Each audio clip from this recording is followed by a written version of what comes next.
ಅಲ್ಲ, ಭಾಳ ಸಂತೋಷ. ಯಾವಾಗಲೂ ಹೊಸ ವರ್ಷ ಅಂದರೆ ಹೊಸ ಚಿಂತನೆ, ಹೊಸ ಭವಿಷ್ಯವನ್ನು ಮೂಡಿಸ್ತಕ್ಕಂಥ, ವಿಶ್ವಾಸವನ್ನು ಕೊಡ್ತಕ್ಕಂಥದ್ದು.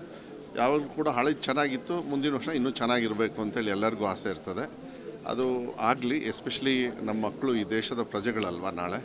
ಸೊ ಅವ್ರನ್ನ ತಯಾರಿ ಮಾಡ್ತಕ್ಕಂಥ ಕೆಲಸವನ್ನು ನಮ್ಮ ಇಲಾಖೆಯಿಂದ ನಾವು ಮಾಡ್ತಕ್ಕಂಥ ಜವಾಬ್ದಾರಿನ ನಾವು ಪ್ರಾಮಾಣಿಕವಾಗಿ ಮಾಡ್ತೀವಿ. ಮಕ್ಕಳು ಕೂಡ ಅದೇ ರೀತಿಯನ್ನು ಅದನ್ನೆಲ್ಲ ಉಪಯೋಗ ಮಾಡಿಕೊಂಡು ಮುಂದಿನ ರೀತಿಯಲ್ಲಿ ಒಳ್ಳೆ ರೀತಿಯಲ್ಲಿ ಆಗಲಿ. ಈ ಗ್ಯಾರಂಟಿಗಳನ್ನ ಏನು ಕೊಟ್ಟಿದ್ದೀವಿ, ಮುಂದಿನ ದಿನಗಳಲ್ಲಿ ಡೆವಲಪ್ಮೆಂಟ್ ಗ್ಯಾರಂಟಿ ಇದ್ದೇ ಇರ್ತದೆ. ಕನ್ಫ್ಯೂಷನ್ ಗ್ಯಾರಂಟಿ ಕಮ್ಮಿ ಆಗ್ತದೆ.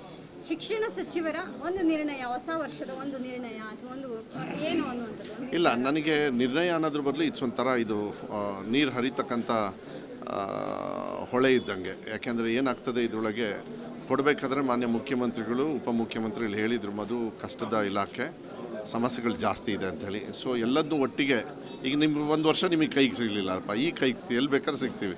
ಹಾಗೆ ಅದು ಸಮಸ್ಯೆ ಇದ್ದಾಗ ಬಂದು ಹೇಳ್ಕೊಳ್ಳೋದ್ರ ಬದಲು ಸಮಸ್ಯೆಗೆ ಏನು ಮಾಡಿದ್ದೀನಿ ಅಂತ ಹೇಳಬೇಕಾಗತ್ತೆ. ಈಗ ಅದನ್ನು ನೀವು ಒಪ್ಕೊಳ್ತೀರಿ ಅಂತೇಳಿ ಭಾವಿಸ್ತೀನಿ. ಯಾಕೆಂದರೆ ಸ್ವಲ್ಪ ಸಮಯ ಆಯಿತು. ಇದು 30-40 ವರ್ಷದ ಇರ್ತಕ್ಕಂಥ ಸಮಸ್ಯೆಗಳನ್ನು ಒಂದೇ ಸತಿಗೆ ನಾವು ಸರಿ ಮಾಡೋಕ್ಕಾಗೋದಿಲ್ಲ. ಅದನ್ನ ಹಂತವಾಗಿ ನಾವು ಮಾಡ್ಕೊಂಡು ಬಂದಿದ್ದೀವಿ. ಸೊ ಅದಕ್ಕೆ ನಾನು ವಿಶ್ವಾಸ ಕೊಡಬಲ್ಲೆ. ಇದೆಲ್ಲ ಸಮಸ್ಯೆ ಒಂದು ಕಡೆಗಿದ್ದು ಅಭಿವೃದ್ಧಿ ಮತ್ತು ಇನ್ನೂ ಚೆನ್ನಾಗಿ ನನ್ನ ಡಿಪಾರ್ಟ್ಮೆಂಟ್ನ, ಇಲಾಖೆನ ನಡೆಸ್ತಕ್ಕಂಥದ್ದು. ಏಕೆಂದರೆ ಬಹಳ ಮುಖ್ಯವಾಗಿರ್ತಕ್ಕಂಥ ಡಿಪಾರ್ಟ್ಮೆಂಟ್. ಅದಕ್ಕೆ 100% ನಾವು ಒಳ್ಳೆ ಕೆಲಸವನ್ನು ಮಾಡ್ಕೊಂಡು ಹೋಗ್ತಕ್ಕಂಥ ಕೆಲಸವನ್ನು ನಾವು ಮಾಡ್ತೇವೆ. ಸಚಿವರು ಅನ್ನೋದನ್ನು ಹೊರತುಪಡಿಸಿ ಈಗ ನಾನು ಈ ವರ್ಷ ಇಂಥದ್ದೊಂದು ಮಾಡಬೇಕು, ಅದು ಫಿಟ್ನೆಸ್ ಆಗಿರ್ಬೋದು, ಊಟೋಪಚಾರ, ಏನೋ ಒಂದು ನಿರ್ಣಯವನ್ನು ಪರ್ಸ್ನಲಿ ತಗೊಳ್ಳೋದು ಏನು ಅನ್ನುವಂಥದ್ದು. Health is wealth.